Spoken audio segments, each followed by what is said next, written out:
Hey, good morning. It is February 10th, 2022 at about 11 o'clock my time. And this is a message to several of my favorite comedians who have done some amazing work and who are really in the crosshairs in the intersection of the zeitgeist, I guess, algorithms and everything else. And everybody's on fire with Joe Rogan and everything that's going on with cancel culture. Russell Brand has been delivering some fantastic work as always. And Jimmy Dore, thank you, man. Jimmy Dore this morning put up something that I needed to see personally that I missed before. Kind of a Joe Rogan reflecting on his background and who he is and how he thinks. And I've seen many, many, many Joe Rogan podcasts throughout the years, but I didn't see that one. So you put my mind at rest that I think that there's no chance that Joe Rogan is a racist, in the way that, can be inferred or somehow interpreted or misinterpreted based on, the mashup that went down after, of course, the cancel culture routine because of what's been going on with COVID and however that plays out. But the reason I wanted to reach out to you guys is because all of you have interacted with people that I've actually interacted with. Some of whom have been guests on your programs, some of whom are people that you deal with, point people. And, I'm always amazed at just the cleverness and the wit and the sharp and how quickly you guys can turn things around, as it relates to this bigger construct, which I think is on full display that, mainstream is a grift, right? Mainstream is a smoke and mirrors for the power, and the power is corrupt. And you guys are intuitively aware of that, and you always ask the right questions about it. I mean, Jimmy Dore has been coming from decades, from a point of view of Vietnam forward, and Joe Rogan, your evolution obviously is similar to mine in terms of our age, Russell Brand, same. But you guys, your cleverness, your instincts, everything that you guys do is just so freaking amazing. And Jon Stewart too, obviously. It's the comedians versus the mainstream, and thank God you guys exist. But what you guys are missing is the answers that I have. And who am I? I'm a citizen. I'm a producer, an investigative journalist. I've been a producer for a long time. I've been in the entertainment business for a long time. But I got forced down this path after the 2008 great financial crisis when I had my world turned upside down and I knew something was, butkus, quite frankly, like you guys. And I started asking the questions literally 13 years ago that you guys are answering now. And my colleagues, and I got lucky to put together a deal where I went on this massive, epic odyssey where I put together my initial documentary film that asked the right questions that got me to the next step, which was to get to the right people. Now, a lot of work that, I was able to pull from are people that you guys have worked with and focused on for some time, specifically Matt Taibbi and David Dayen. Those two guys have done some remarkable stuff, but we were able to go quite a bit further, and the places that we went reveal the answers that you guys are looking for. And the bottom line is I need you guys to understand this part of it probably first and foremost, right? Everybody's kind of on the crosshairs or, riding this crest of what's happening in populism. Who's the good guy? Who's the bad guy? How's this thing going to evolve after we're seeing, the aftermath of MAGA and Black Lives Matter into the resurrection and how things are playing out right now. And then ultimately it intersects with, ivermectin, I guess, and COVID and Fauci and ultimately cancel culture. Meanwhile, though, as you guys are reacting, and justifiably so, I think, to a lot of the 24-hour echo chamber and being in the zeitgeist and everything else, it's still the problem remains the same. The song remains the same, like Led Zeppelin said. The issue is that we have a corrupt system, and there's a way that it works. And there are players that you guys are asking the right questions of, for example, BlackRock and Larry Fink, that you need to really understand much more detail. And that goes for stuff that happens with the Federal Reserve, what happened to the Federal Reserve, how the Federal Reserve operates, and for what purpose, and then ultimately everything that we revealed in the con that makes that all so. And it's a big dish. God, it's a huge dish. The global economy is in on it, and it's all a grift for the power, and everybody else is getting hosed by it. And you guys know it intuitively, but we've got the answers, man. I could carry on, and sometimes I do. I'm going to try to keep this short this morning. The bottom line, as it relates to Joe's, being in the circus with the N-word and cancel culture and everything else, I need you guys to be aware that the 2008 great financial crisis literally targeted first and predated upon African Americans, specifically widows, African American widows.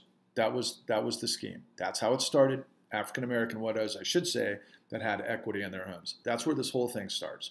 And then it engulfed the entire country and everything else, because you guys know that we killed the golden goose a long time ago, right? We have globalism and we don't have industry anymore, and we have a bunch of middlemen and through this financial circus, and there's a way that it operates, but it operates through smoke and mirrors because of what the Federal Reserve is able to do. But I just hope that you'll listen to me about this. 60% of the household worth of African Americans that had been built up over the previous 3 decades, because of some of the changes that took place after redlining and after all of these horrible Jim Crow type era, systemic racism that ultimately opened up the door to African American home ownership and their piece of the American pie, that all got turned on its head based on what I'm telling you. And it was the smoke and mirrors tactics and the predation are insane. And the likes of Rachel Maddow, who's all about documentation fabrication as it relates to election certification right now, because it's Trump, and I'm sure that a lot of what she's got as it relates to Giuliani makes a lot of sense, and it's horrific and it's crazy, but Trump didn't get that from out of the blue. You guys know better than anyone that Trump is no rocket scientist. The reason why he understood how to deal with documentation fraud was because the entire industry was in on it, baking in what we call liar's loans. They weren't subprime. They were liar's loans where they would literally work in, they had labs at all of these different lenders, springing from Countrywide and AmeriQuest and all of these others, where they could literally, these brokers would lie and deny on the applications, and then they would get approved by the underwriters that, then the appraisers were lying about the value of the house, and that's how this whole thing worked through the credit rating agencies and then into the derivatives. And ultimately, those loans were fabricated. And Donald Trump had Trump mortgages, and then Trump University, and he got nailed for a $25 million fine for predation in the lending space to students of Trump University, right? But that's the second tier of this whole thing. And so you guys are really quick-witted. You're smart. You guys sat in the back of the classroom shooting spit wads at the kids that were cheating on tests. I know who you cats were back in the day because I was one of you myself.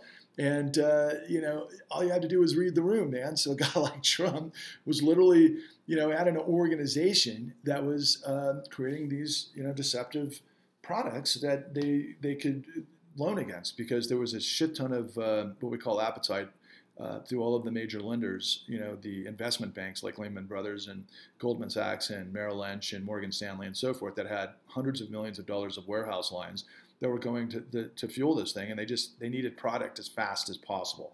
That was the whole Ponzi scheme, and it blew up in 2008. The whole world got shafted because of liquidity, including, of course, the pensioners, and we're talking the teachers and the school, the factory workers and so on and so forth. And they were literally targets, just as the African Americans were in predation. So, you've got ultimately on display here, guys, Black Lives Matter and MAGA, all victims of the same thing, while the guys above the line just play everybody. And you know it.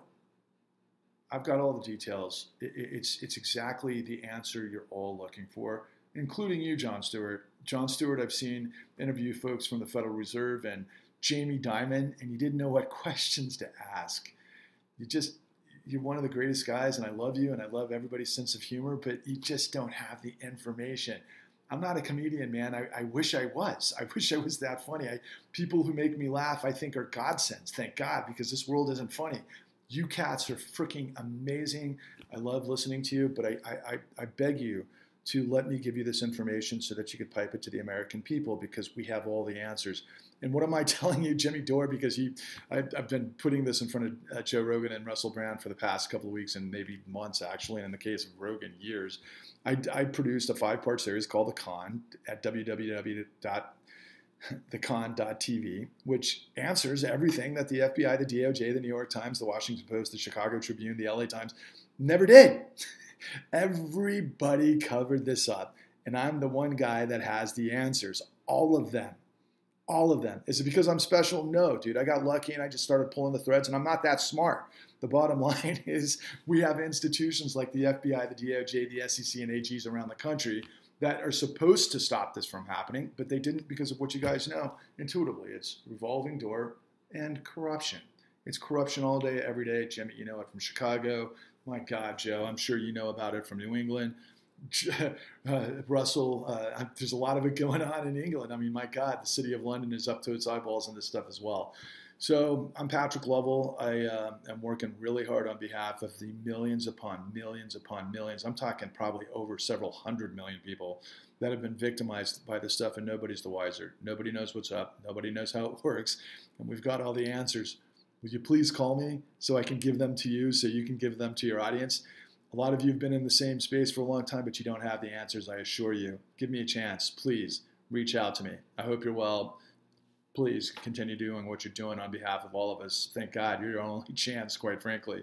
But we've got the information, and we could go a lot further as a species if we got this to the world. And as far as I'm concerned, you guys are the only ways we can. All right? Thank you. Talk to you soon, or I hope to. Bye.